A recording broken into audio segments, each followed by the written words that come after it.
Hari Om. Today we will go through the verses of Srimad Bhagavad Gita, second chapter, 27 to 29. But before we get into the verses,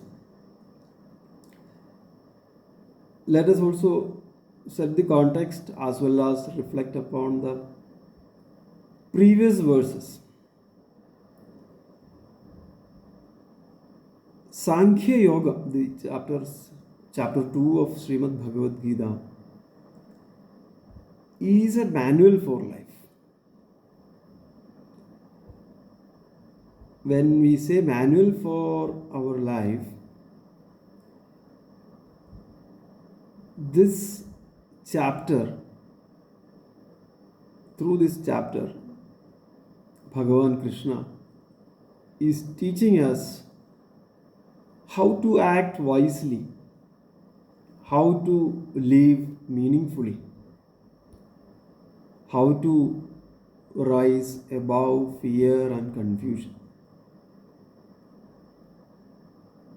This entire set of verses, the wisdom is given to Arjuna, and this is a timeless wisdom. This is a timeless wisdom beyond the space, time, object, causations. This wisdom empowers us to be calm. This wisdom is empowering us to be focused and free, even in the chaotic times. In the war field, Bhagavan Krishna is teaching Arjuna how to act wisely, how to rise above fear, how to rise above confusion, how to be focused and how to be calm. And Bhagavan Krishna and Arjuna, Parthasarathi Krishna and the Arjuna who is receiving the wisdom, they both are not monks. And Bhagavan Krishna is not asking Arjuna to run away from the duty and become a monk, though Arjuna is, due to the mental agony and breakdown, in the state of giving up. Bhagavan Krishna is advising Arjuna to really get up, become mentally resilient, be aware of your true nature, you be spiritually aware, you be action oriented, you be mentally resilient. Bhagavan is not asking Arjuna to run away from the duties, not to become a monk. So Sankhya Yoga as a chapter is equipping all of us to act wisely, live meaningfully, rise above fear and confusion. Not only those, even Bhagavan Krishna is empowering all of us to be calm, focused, be free in life, even in the bad situations, even in the chaotic times. You be mentally resilient. You be aware of yourself. This is the spiritual awareness Bhagavan is bringing. You be action oriented. So you need to have self-control. You need to have assertiveness. And you need to operate in this world with this spiritual wisdom. That is what Bhagavan is empowering us, is giving this wisdom through Arjuna to all of us. So when we say be assertive and be action oriented, with the spiritual awareness you do the actions. Once there was a snake, very venomous. That snake lived near a village, and this snake used to trouble a lot.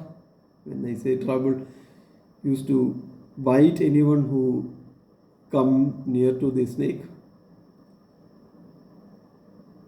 The villagers feared the snake deeply. At that point of time, a famous sadhu, a rishi,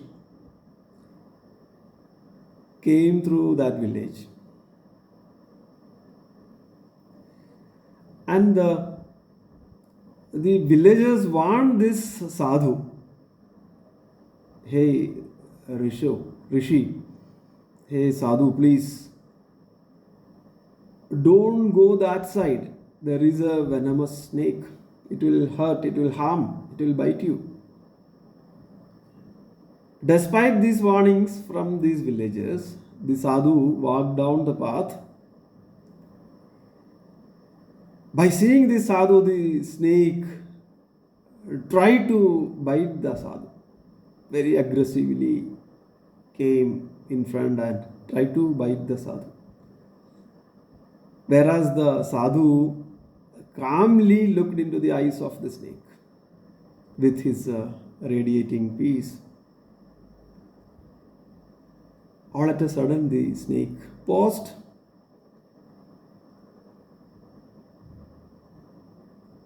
as if,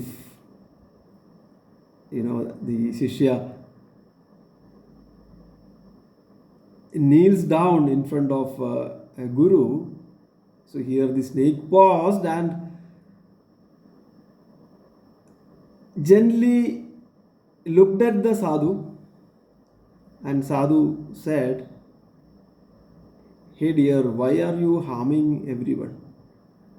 You should not harm people. You must stop biting, you must stop harming people. And this snake, out of respect to this sadhu, promised to the sadhu, saying that hereafter I will stop hurting anyone.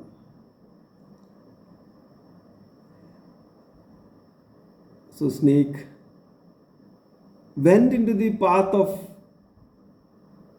goodness. Months later, what happened? The sadhu passed through the village again and found the snake in a very bad situation, very miserable condition. And what happened? After giving this promise, the snake stopped harming the villagers. And these villagers noticed this change. They started throwing stones at the snake.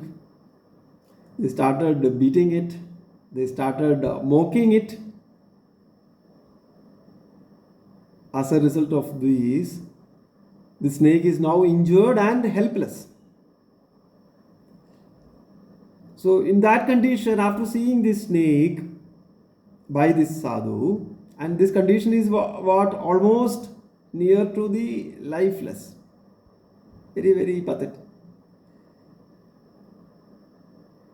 So this sadhu asked to the snake, hey, what happened to you? The snake said, due to the promise that I gave to you. What is that promise? What was the promise? I will stop hurting, I will stop biting others. So due to that promise, what happened? Right now I am in this miserable situation. I am now in this condition. The sadhu laughed and said, I told you not to bite, I told you not to harm, but I did not tell you to hiss.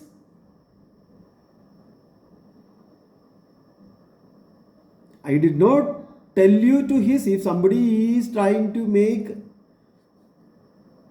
fun of you, if somebody is trying to harm you back, you need to protect yourself. You need to stand firm. You should use your mechanisms to warn them back, and still you don't need to harm.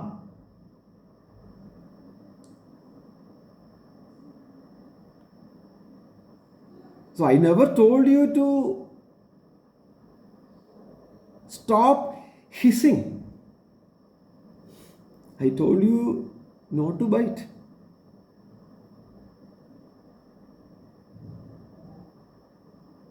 Though this is a story, this is very applicable to all of us in our day-to-day life, maybe in our work or anywhere. We don't need to react. We should not allow people to walk over us. Don't allow anybody to walk over you. You don't need to react. You need to learn how to hiss, how to set boundaries. Assert your dignity. If somebody touches the self-respect, you should know how to hiss that person back. You should never allow anyone to walk over you. You should speak firmly. It doesn't mean that you need to accept everything in life silently, even if it's injustice.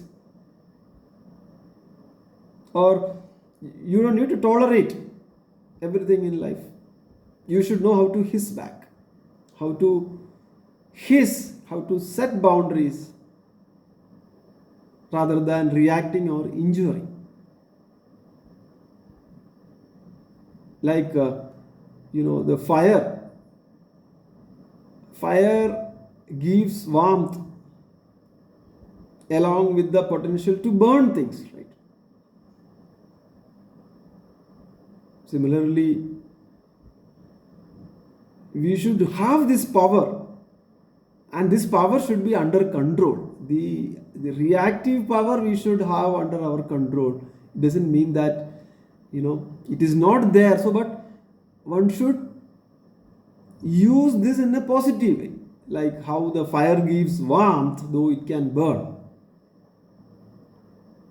So, here Arjuna is advised by Bhagavan Krishna to act with detachment, act with fearlessness, act with discrimination. So here the snake, how the snake interpreted the advice of sadhu. So here the don't bite advice of the sadhu to the snake wrongly interpreted. I should completely move into a life of passivity and suffer in life. Right? That is what the snake interpreted.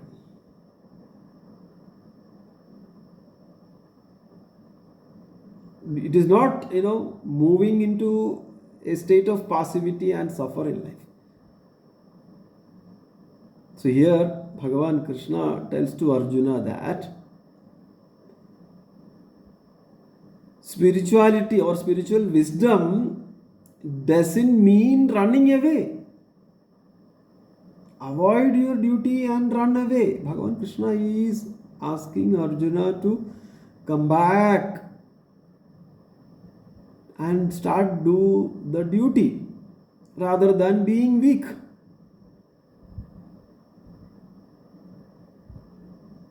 So with that, the advice starts flowing. Every individual is inherently divine. Inherently divine. Why? Because essentially the same divinity is within all of us, with the essence that is identical, and that divinity is only one. That is the Brahman. That is the superior truth. That is the superior reality. Our true self. And we are not different from that. This divinity is ever present. But this divinity is covered or veiled by the ignorance, veiled by the ego, veiled or covered or misidentified with the body, mind, intellect, sense complex. So, spirituality or the spiritual wisdom doesn't mean running away from life, not doing duty, introduce passivity in life and suffer in life. Here we have to understand the one who is giving wisdom to Arjuna, Bhagavan Krishna, is not a monk. And the one who is receiving the wisdom is also not a monk. So the spiritual wisdom is flowing from Bhagavan Krishna to Arjuna, and that is the wisdom which it is flowing to us into our heart.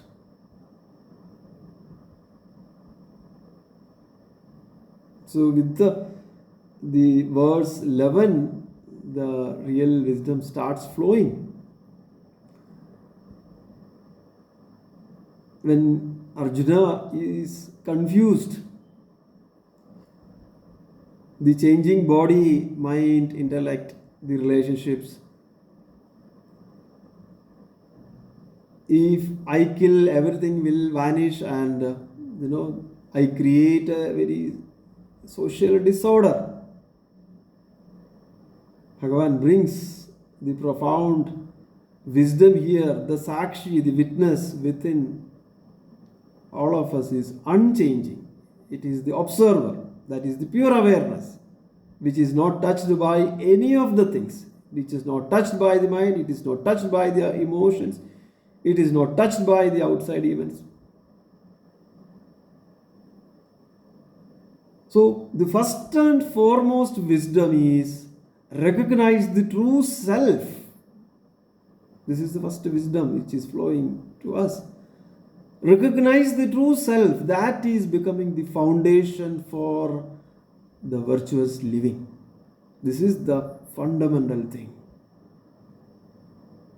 And with that knowledge, when we see others, when we see the world, we will be able to see everything as the expression of the same divinity. Everything as the same expression of the same divine reality.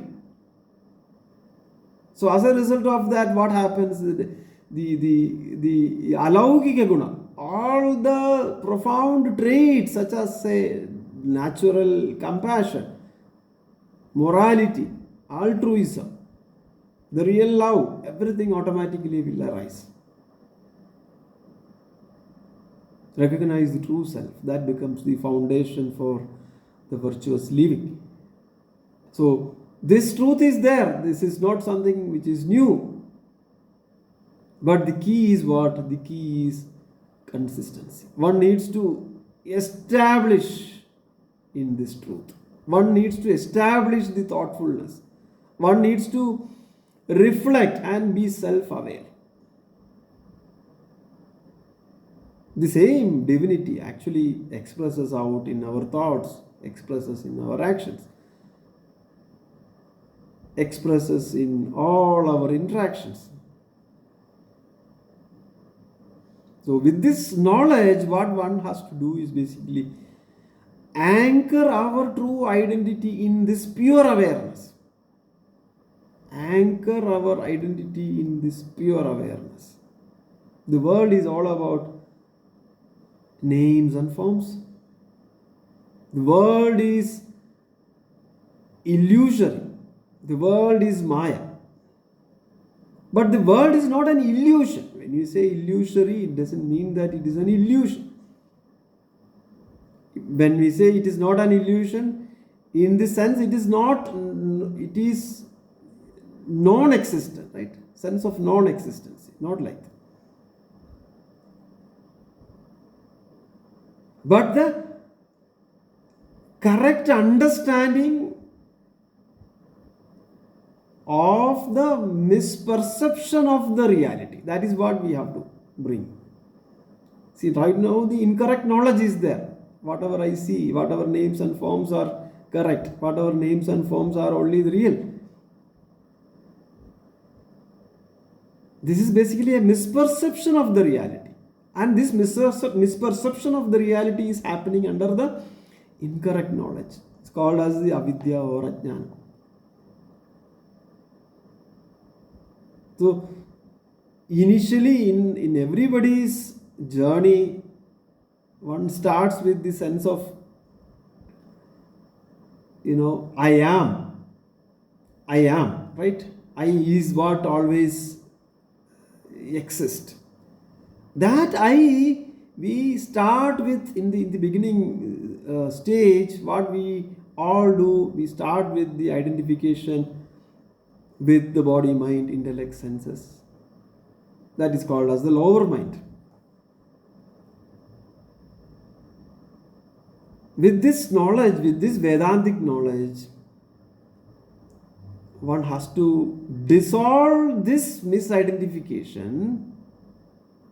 This is the real goal in life. And misidentification from the body, mind, intellect, sense, misidentification from the Prakriti, and identify with the Brahman, identify with the true self, identify with the Ātman. And the ability is very much needed. Ability to distinguish between what is real and what is not real. Ability to distinguish between what is my true identity versus what is my fake identity. This is the important quality one needs. The ability to distinguish. It's called as the Viveka Buddhi, the Nitya Anitya Vastu Viveka. Then the Vairagya Buddhi, the inner detachment, is another key.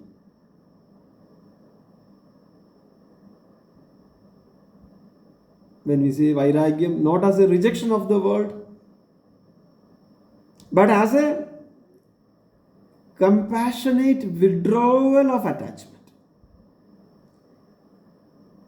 When we say the compassionate withdrawal of the attachment, let's reflect back the verse number 14. Agama paino anitya tam didikshusva bharata. See, all those experiences will come in life. Let these experiences and emotions flow through us. We cannot stop any of those things. Let them flow. But don't grasp. Let them flow. Allow them to flow freely. This is called as tidiksha. Agama paino anitya tam tidikshusva bharata. So you be the observer. You just witness these experiences that are flowing through you, Arjuna. You always operate from the default state of self-awareness. And the state of self-awareness will arise when the mind is refined through the clarity, when the mind is refined through the detachment. When the mind undergoes this detachment and clarity, mind will stop clinging to the false identification.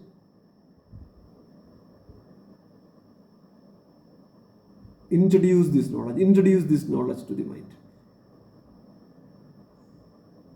So once we start feeding this knowledge to the mind will undergo refinement, mind will undergo clarity, mind will undergo detachment, mind will stop attaching to the false identifications. And Arjuna's concern, the main concern was the death. He becoming the nimittam for the death of his kin and kith. And not only Arjuna, we all are afraid. We all are afraid in reality, right? Death is something which we all are afraid of. That's where Bhagavan brings this topic. Birth and deaths are mere delusions. And nothing ever happens.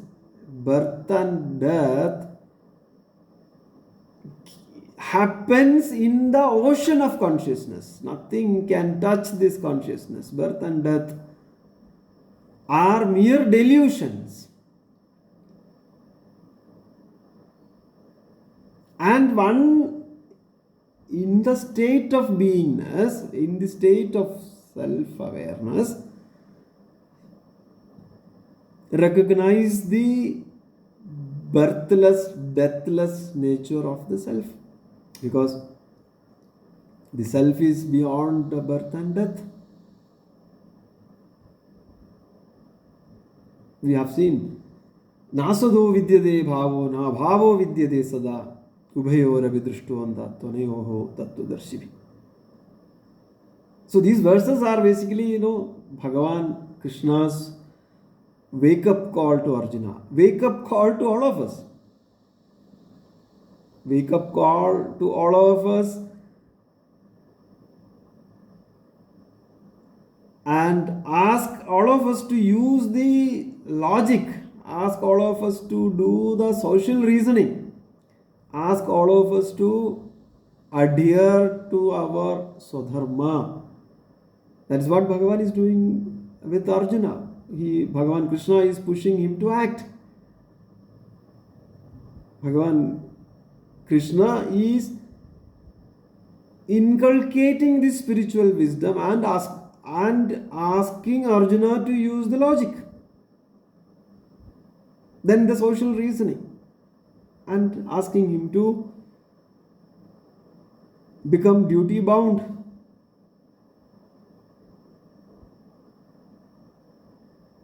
So these are the verses that we have seen in the previous sessions, and we have covered up to 26th in the last session. Today we will start with the verse number 27.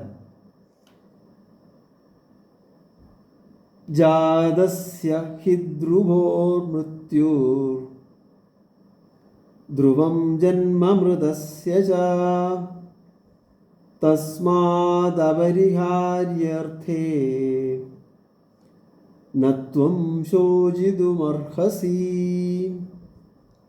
Jadasya hi dhruvo Jadasya hi dhruva mrityu dhruvam janma mritasya cha tasmad apariharye arthe na tvam shojitum arhasi. Jadasya hi dhruvo mrityu dhruvam janma mritasya cha tasmad apariharye arthe na tvam shojitum arhasi. Again, the topic of birth and death. The death is certain. Of that which is born is, indeed death is certain. And that of which is dead, the birth is also certain. Therefore, tasmad abhiriharye arthe. So therefore, with respect to the unalterable situations, you cannot grieve over these inevitable circumstances. So death is certain for the born, and birth is certain for the dead. So you should not therefore grieve over what is inevitable.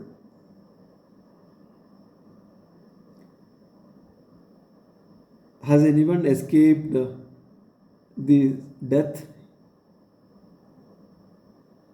Maybe your medicines or the technologies can delay I say delay, probably make more healthy, increase the lifespan. But this death and birth is a natural law. Has anyone overcome this? No. So don't grieve over a problem that has no solution, Arjuna. Because it is unsolvable. It is not something like out of desperation you give up. It is unsolvable by their very nature.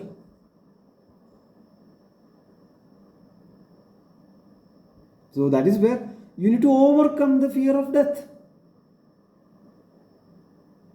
Aloofness from identification with the mortal body. When we say aloof, not being obsessed with the appearance, not being obsessed with aging, not being obsessed with death. Just perform the duties without ego, without pride, without the bodily desires. Stay rooted in the real core, stay rooted in the witness self. Rather than reacting from the plane of body, mind, intellect, senses. Don't mistake your body as yourself. We all say that my body, my brain, my capability, not the I body.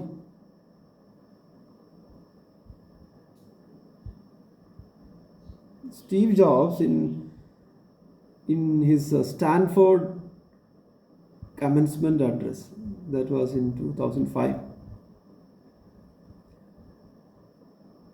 I don't remember the exact statements. Death is the best invention of life. It is the life's change agent. In his speech, he was mentioning that death clears out the old to make way for the new. So here Bhagavan Krishna says fearlessness in the face of death is the mark of wisdom.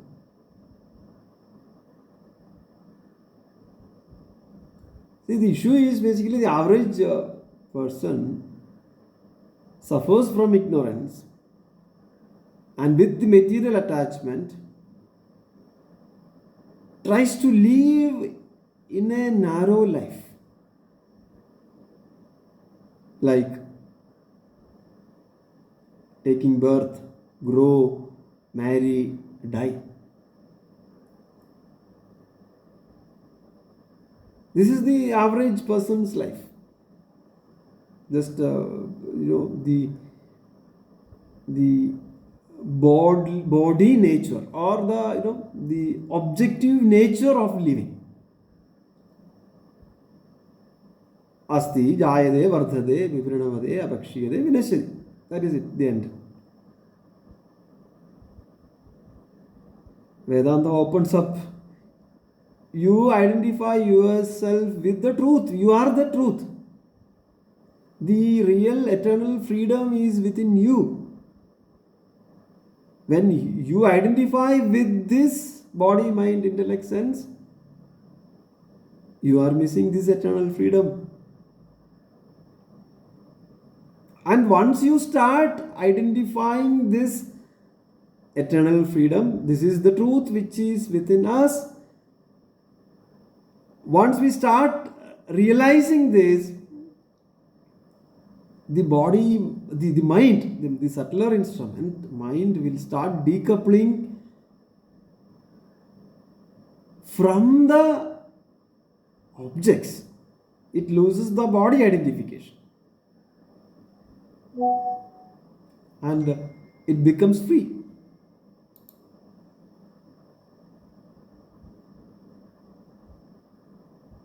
So the issue is basically the eternal freedom is within all of us. This is the truth. And once we start seeing this, once we start knowing this, once we start perceiving this, once we start getting convinced, the mind will automatically start giving up the identifications with the body, mind, intellect, senses. Use this freedom. In Srimad Bhagavata, in the 11th Ekadasha Skanda, Vidyade Hridaya Grindhi Chidyande Sarva Samshaya Kshiyante Chasya Karmani Mai Drishte Akhilatmani. Mai Drishte Akhilatmani. Vidyade Hridaya Grindhi Chidyande Sarva Samshaya. See, the knot in the heart. So when that is pierced, all the misgivings are cut into the pieces.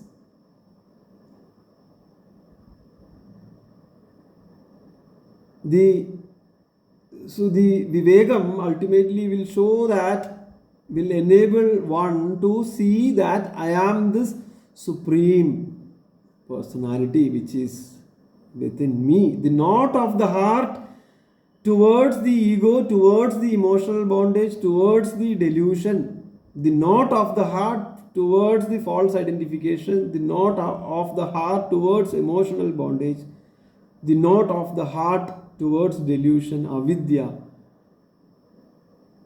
This breaks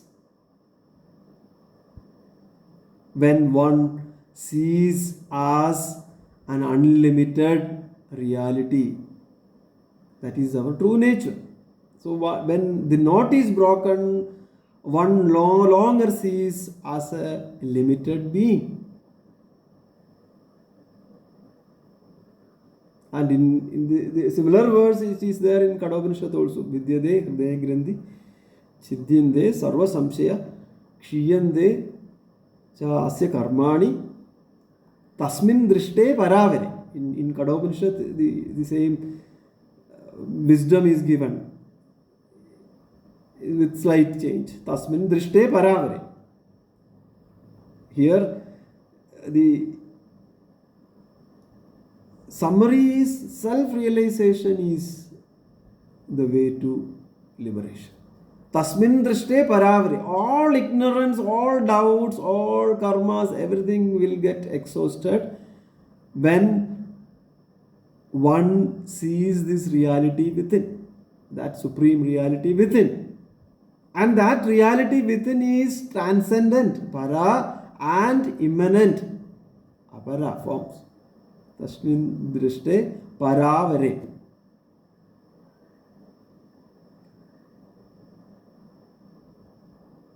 So the only solution is the self-realization. Verse number 28. Avyaktadini bhutani vyaktamadhyani bharata avyakta nidhananyeva tatra ka paridevana. Avyaktadini bhutani vyaktamadhyani bharata avyakta nidhanani eva tatra ka paridevana. Okay, so the beings are not, in the beginning not manifested vyakta madhyani bharata, whereas in the middle it is manifested, hey Bharata, hey Arjuna, avyakta nidhanani eva, and in the end not manifested. Indeed, what is the point in grieving? All the beings are avyakta. Correct? Before we take the body,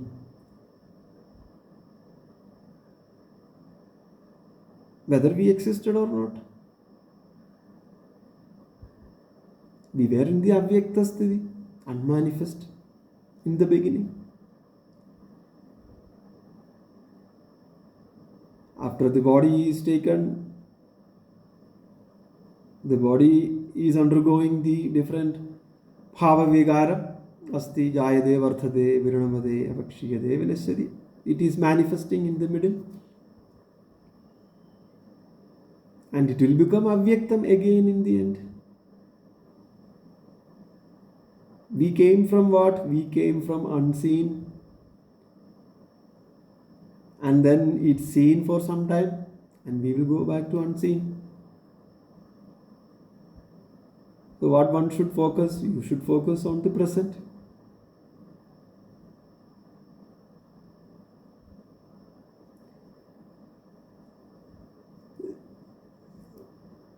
Once upon a time, a pot which is made of clay asked the God, "Hey Lord, why did you make me just to break me someday? Somebody will break me or I will get broken. Why did you make me just for this?" With as a complaint, the pot asked the God. Now the God smiled and said, "You were clay before. Now I made you as a pot. Now you are a pot.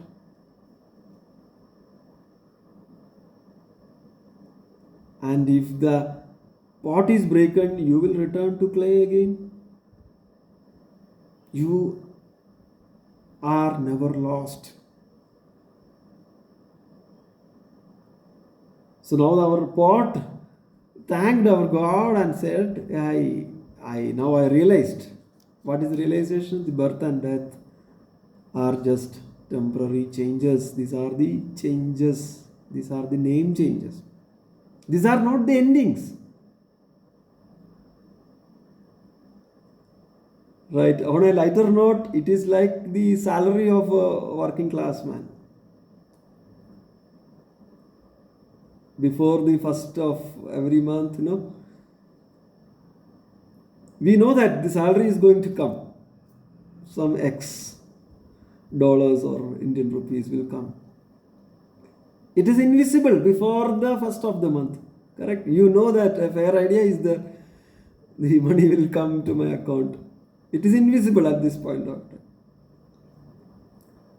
And you will also get a message on first day morning, visible, right? Salary is visible. Salary is credited.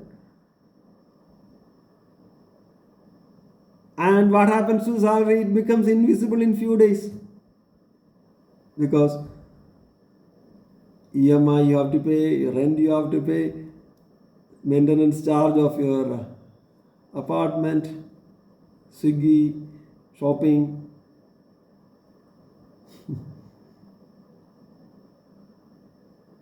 Salary, invisible salary coming to the account and becomes invisible in few days. Isn't it? Our paychecks are temporary. Or if you see a startup person, startup CEO, right? Initially setting up the company, bootstrapping, raising, scaling up, exiting, invisible, then visible, setting up, bootstrapping, raising fund, scaling up, exiting. It becomes what? Invisible. So our true self, our true identity is beyond the death and birth. Our true identity is beyond the limitations. Avyaktadini bhudani vyakta madhyani bharada avyakta nidhananyeva tatraga paridevana. This true self, Ātman, should not be touched by these ups and downs. So you need to seed the series of infinity in the mind. Because the mind is totally at the plane of extroversion. The course correction to the mind should happen. What is the course correction? Seed the series of infinite nature. My true identity is that. In our mind, we need to seed the series of infinite nature. Can you envision in a small seed that it becomes a very big tree? You all appreciate that a blueprint of a tree is seen in a small seed. That seed is what? Seed is basically latent tree, the hidden tree. It manifests, it comes into existence. Then it becomes unmanifest. So it means avyaktam, vyaktam, avyaktam. It is hidden, coming into existence, then it undergoes a modification. Meaning what? This is the natural law of transformation, and this has to be essential. And one has to really comprehend this truth, this reality, this knowledge. In Srimad Bhagavatam, in the 10th skandam, Nivrittatarshairupagiyamanat Bhavaushadasrotramanobhiramat Ka uttamasloka gunanuvadat Puman virajyeda vinabashuknat. Listen to the Uttama Sloka. Listen to the glorification of the God. Listen to the beauty of this reality. Listen to the names of the God, glory of the God. It is so sweet, it is so healing, it is mind refreshing. Only the people who are insensitive, who are, what is the right word, desensitized or dumb, will go away from this, because this is the reality. You need to listen to the scriptures. You need to read the scriptures. That feeds the mind. Now our mind is fed with what? All those Instagram rolls, all with this digital toxified data. All negativity. You start reading, listening to the scriptures. That refreshes the mind. Instead of these unwanted things which are there to distract us. Once you start doing this and even taking a break from these digital distractions, you can track your mood changes over a period of time. Maybe in a 2 weeks time, if you start doing this, you can see the changes happening in our mind. The Swadhyayam, very important. One sloga or one talk or one line of a scripture, not into the trashy reels or all those distracting things. Ensure that a timeless wisdom goes into the mind. We need to decide what I want in life. What I want in life, should I get absorbed in, or should I need clarity, should I need calmness, or should I need restlessness, should I need confusion, should I need compassion, should I need disturbance? We need to ensure that our playlist, When I say playlist, because we are living in a very digital world, our playlist, or the daily playlist, should ensure that we are getting elevated rather than getting exhausted. Nivrittadarshairupagiyamanat bhavaushada srotra manobhirama. Embrace with this divine wisdom, embrace with the stories of the Lord, embrace this wisdom which is coming from the scriptures. What do I need in my life? Whether my mind should be equipped to become disturbed or not. What sort of a playlist I need to have, or what sort of a playlist I need to prepare in my daily life. What I need, whether I need confusion, whether I need restlessness, whether I need clarity, whether I need calmness.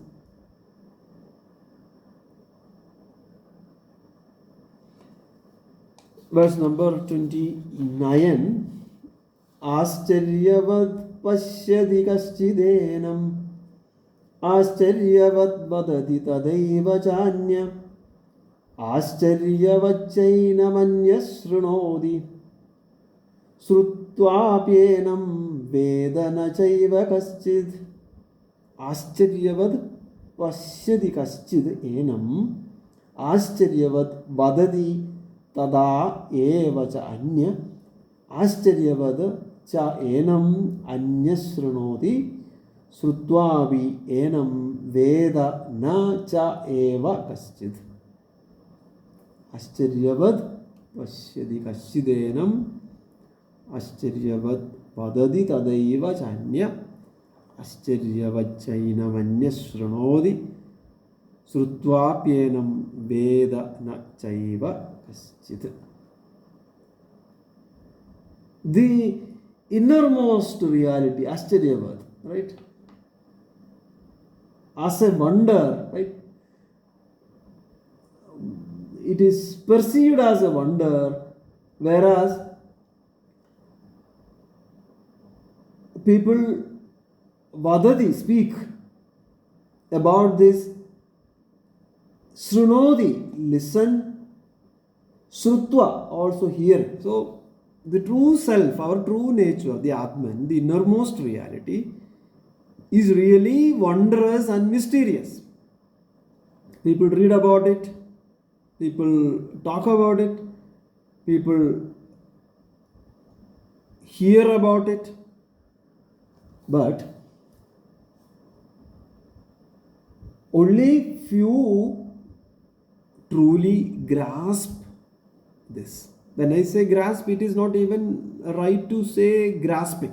This has nothing to be grasped. It is not an objective knowledge to be attained or grasped. But what Bhagavan says here is, it is not an intellectual concept. It is an experience beyond the logic and language. It is an experience that has to be realized. In the Pradasmarana Stotra, Bhagavan Adishankara Bhagavad Padas Pradasmarana Stotra, in the second stanza, Pradasmarami Hridi Samspurad Atma Tattva. No, that is the first one.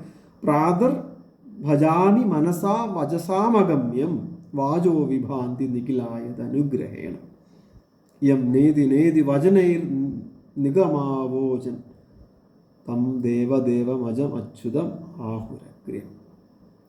So this supreme truth is beyond the speech, mind and our capability to understand. One needs to realize this truth through the surrendering of ego, through the turning from the outside to the inside. Right? So one has to understand, one has to surrender the ego to this truth, and one has to start seeing this truth within us. In the modern world, you can get a number of things. If you want to add a play or make a playlist, like add 5 videos on Advaita Vedantam, right? The AI tool will definitely find out all those videos, or even it will do a gripping of the video and get the summary, etc. Knowledge is not a problem. Getting knowledge, when I say knowledge, getting information is not a problem in this digital age. But with that knowledge, again, keeping quiet and closing our eyes and reflect upon this, that is what is needed. That your AI tool cannot do that. That somebody else, if they do, it will not benefit you. Because this is beyond the comprehension, this is beyond the logic that one has to experience. That is why this truth is wonder. One sees this truth as a wonder, Ascharya. And another one speaks of this truth as a wonder, speaking about the truth. Another one hears of this truth as a wonder. Yet, having heard, none understands this at all. So, what is needed? I need to discover within. Everything is centered on this truth. So, I need to put a conscious effort to know this truth. Everything is within me. So, when we understand that and when we realize that, it becomes definitely a wonder. So, self is our true nature and it is not far. In the Ishavasya Upanishad, Taddure, Tadandige, Tadandarasya Sarvasya. Taddure, Tadandige. Yes. So, it is near, it is far, it is inside, it is outside of everything also.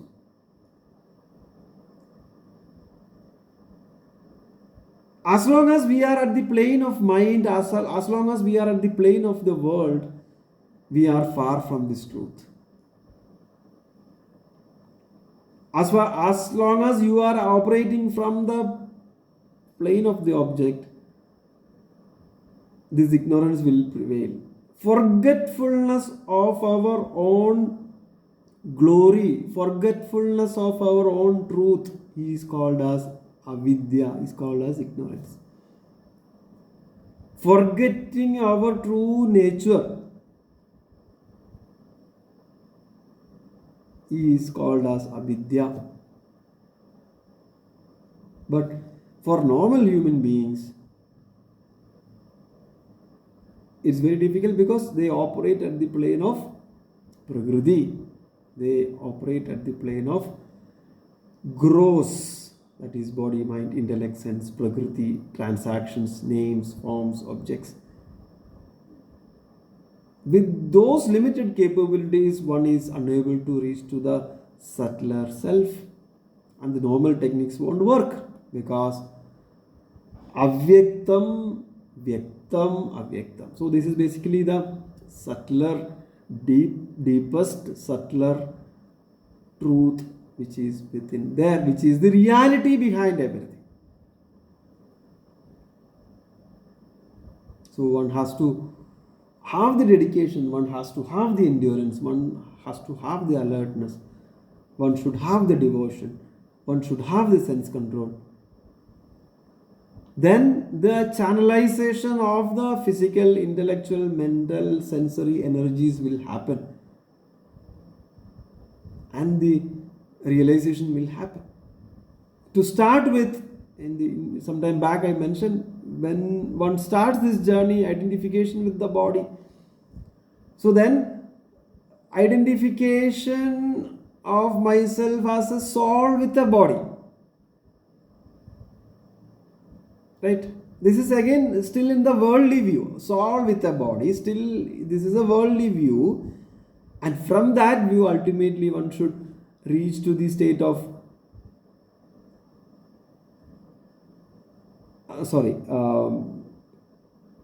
body with soul, right? This is a worldly view, body with the soul. I am a body which is having a soul. This is the worldly view. So initially from the body, I am the body, then I am a body with the soul, right? Still this is a worldly view. From there one should reach to the state of I am the soul with the body.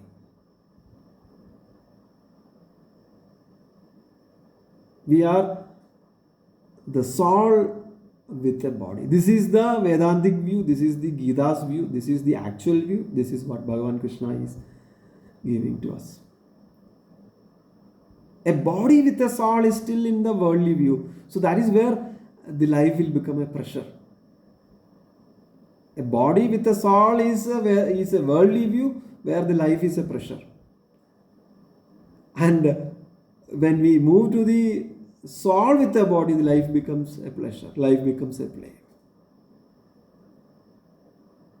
But now this is totally imprisoned.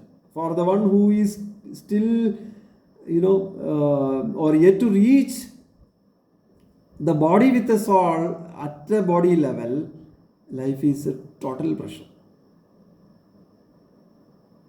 So one has to come out of the imprisonment of the body, mind, intellect, sense complex.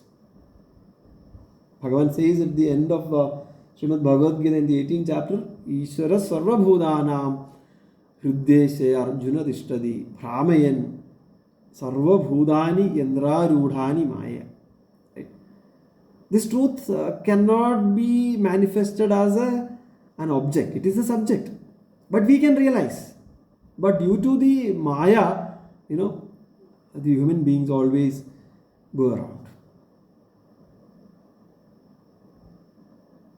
See, in sleep, in the deep sleep, what is happening? In the deep sleep, we lack the objects of experience. But we experience our own subject, our own existence, without knowledge.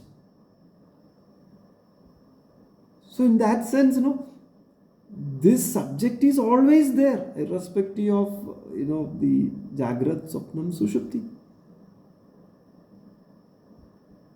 Right? Pascal said, in space, the universe engulfs me and reduce me to a pinpoint. But through thoughts, I understand this universe. And who is making the thoughts, or who is making my thoughts that makes me to think beyond the universe? What is my true dimension? So Pascal mentioned that this is the profound truth that fascinated the Indian rishis and made the great culture. This is the truth that we all have to explain to our kids, to our next generation. And they should get maturity in this truth.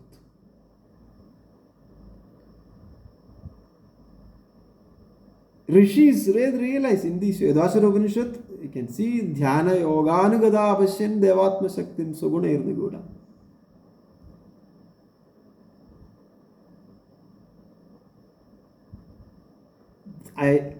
The rishis realize that infinity. And again in Sudhi you can see Anoraniyan Mahado Mahiyan. It is smaller than the smallest, but yet it is greater than the greatest.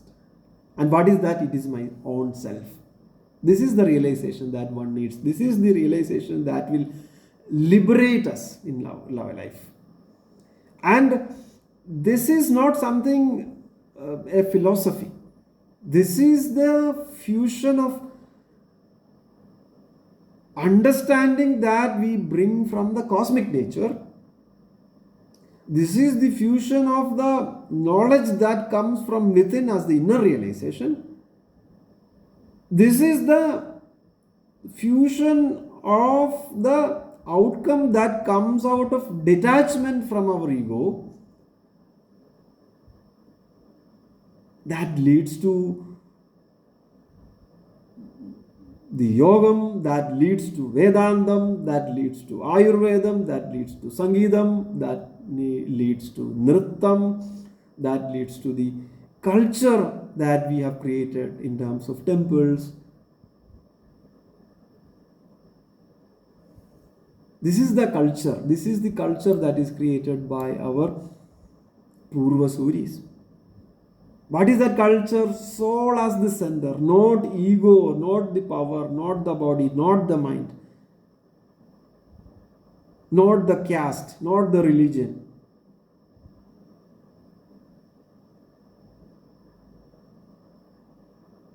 So this realization only will liberate us. Om Purnamada Purnamidam Purnat Purnamudachyate Purnasya Purnamadaya Purnamevavasishyate. Om Shanti Shanti Shanti. Hari Om.